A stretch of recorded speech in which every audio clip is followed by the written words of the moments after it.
It's Faizan-e Raza presents.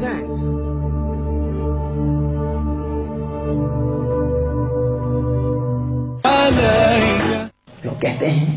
نماز میں سکون نہیں ملتا، ہم نے بڑا ذکر کیا، بڑا اللہ کو یاد کیا، نہ زندگی میں سکون، نہ عبادت میں سکون، نہ اللہ کی یاد میں سکون ملتا ہے، لیکن مدت سے محافل میں جا رہے ہیں۔ میرے آقا صلی اللہ علیہ وآلہ وسلم نے ارشاد فرمایا، مسند امام احمد بن حنبل کی روایت ہے، رسالت مآب صلی اللہ علیہ وآلہ وسلم کا بڑا ہی پیارا ارشاد ہے۔ میرے آقا ارشاد فرماتے ہیں، وہ لوگ جو کہتے ہیں نا عبادت میں ہمیں سکون نہیں ملتا،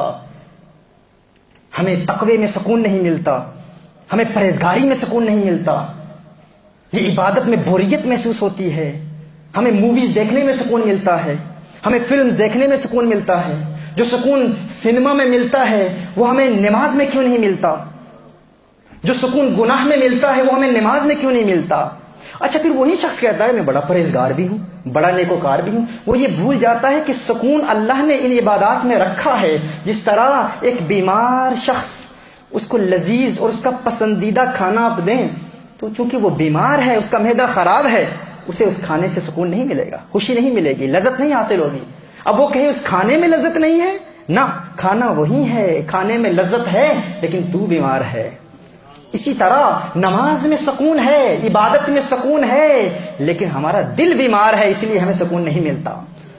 تو اگر اس افضل الذکر کے مراتب پر فائز ہونا چاہتے ہیں، اگر چاہتے ہیں کہ حقیقی ذکر مل جائے، تو سب سے پہلے دل کو پاک کرنا ہوگا۔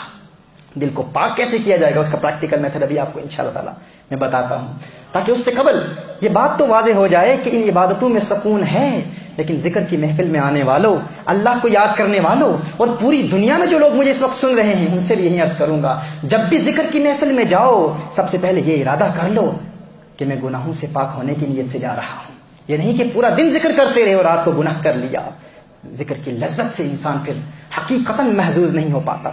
اور اگر آپ چاہتے ہیں کہ عبادتوں میں لذت ملے، عبادت میں سکون ملے، میرے آقا صلی اللہ علیہ وآلہ وسلم ارشاد فرماتے ہیں، حضرت عبداللہ ابن عمر رضی اللہ تعالیٰ عنہ راوی ہیں اس حدیث کے، مسند امام احمد بن حنبل کی یہ حدیث ہے، رسالت مآب صلی اللہ علیہ وسلم ارشاد فرماتے ہیں کہ جب ایک انسان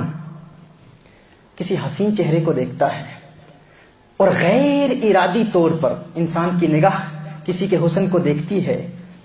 کسی عورت کی خوبصورتی کو دیکھتا ہے انسان، لیکن اللہ کو یاد کر کے انسان اپنی نظریں جھکا لیتا ہے اور دوسری مرتبہ اپنی آنکھیں نہیں اٹھاتا، حضور اکرم صلی اللہ علیہ وسلم ارشاد فرماتے ہیں، حضور کی حدیث کا مفہوم ہے کہ اللہ کے خوف کی وجہ سے، یعنی اللہ یاد آ جاتا ہے، اسے اللہ یاد آ جاتا ہے، اور اللہ کی یاد کی وجہ سے دوسری مرتبہ اس حسن کو نہیں دیکھتا۔ حضور ارشاد فرماتے ہیں اللہ عز و جل ایسے شخص کی عبادت میں لذت پیدا کر دیتا ہے، مٹھاس پیدا کر دیتا ہے۔ یعنی اگر آپ چاہتے ہیں نا کہ عبادت میں لذت پیدا ہو، نماز میں سکون ملے، یہ کام کر لو، یہ کام کر لو، دنیا کے حسن کو دیکھنا چھوڑ دو، اجتناب کرو، نگاہوں کو جھکا لو، تمہیں نماز میں سکون ملے گا۔